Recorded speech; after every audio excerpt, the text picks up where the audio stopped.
Sir அவங்களோட batting வந்து revolutionise ஆயிருக்கு. இப்போ ஒரு 5-6 இயர்ஸ் பாத்தீங்கன்னா அவங்க கிட்ட நான் பேசுறப்ப அவங்க சொல்லியிருக்காங்க இந்த மாதிரி நான் பேட்டிங் விக்கெட்ல சைல்ட்ஹுட்ல நிறைய ப்ராக்டிஸ் பண்ணியிருக்கேன். ஸோ ஒரு ஒரு குட் லென்த் பாலோ ஒரு short of length ball good length பால கூட எனக்கு பின்னாடி போய் ஆடுறதுக்கான டைம் இருக்கு அப்படின்ற மாதிரி சொல்லியிருக்காங்க.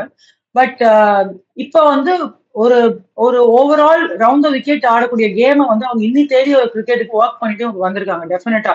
அவங்க லென்த் பிக் பண்றதா இருக்கட்டும், அவங்க ஒரு ஒரு ஒரு பாலுக்கு ஒரு 3 ஷாட் மினிமம் வச்சிருக்காங்க.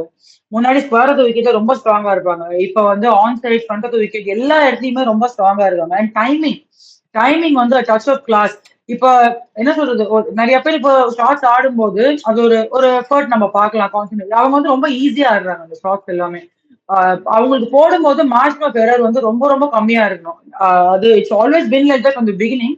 பட் இப்ப வந்து ஒரு ஒரு ஒரு டிஃப்ரெண்ட் ஆரா இருக்கு அவங்க பேட்டிங் ஆடும்போது. ஸ்மிருதி பேட்டிங் ஆடுறாங்க அப்படின்னா டெஃபினட்டா வந்து ஒரு ஒரு தனியா தெரியுறாங்க. அவங்க அவங்க ஷார்ட் மேக்கிங்கா இருக்கட்டும், அவங்க ஏரியல் ஸ்ட்ரோக்ஸா இருக்கட்டும், அவங்க ஸ்ட்ரைக் ரேட் மெயின்டைன் பண்ற விதமா இருக்கட்டும். ஒரு 180 ஸ்ட்ரைக் ரேட் மெயின்டைன் பண்றாங்கன்னு நீங்களே சொல்றீங்க.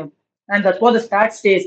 அதை கன்சிஸ்டன்டா மெயின்டைன் பண்ணணும் அப்படின்னா T20க்கு எவ்வளவு ஒர்க் பண்ணணும், எவ்வளவு ஒர்க் பண்ணிட்டு வந்திருக்காங்க. ஒரு பாலுக்கு 3 ஷாட் வச்சிருக்காங்க கண்டிப்பா. I like to repeat that point. ஏன்னா இன்னி தேதி கிரிக்கெட்ல வந்து கண்டிப்பா அது தேவை. ஒரு பேக் ஆஃப் லென்த் பாலுக்கு நீங்க புல்லும் பண்ணலாம், இல்ல பின்னாடி போய் சிங்கிள் ஆடலாம், இல்லைன்னா ஷேப் ஹோல்ட் பண்ணி நீங்க மேலேயும் போலர் தலைமையிலையும் அடிக்கலாம். சோ இந்த மாதிரி அவங்க வந்து ஒர்க் பண்ணி இப்ப இப்ப நிறைய பேருக்கு ஸ்மிருதி ஒரு இன்ஸ்பிரேஷனாவே ஆயிட்டாங்க. இப்ப ஒரு ஒரு சைல்டு வந்து இப்போ ஒரு உமன் கிரிக்கெட் என்டர் பண்றாங்கன்னா எனக்கு வந்து ஸ்மிருதி மாதிரி வரணும்.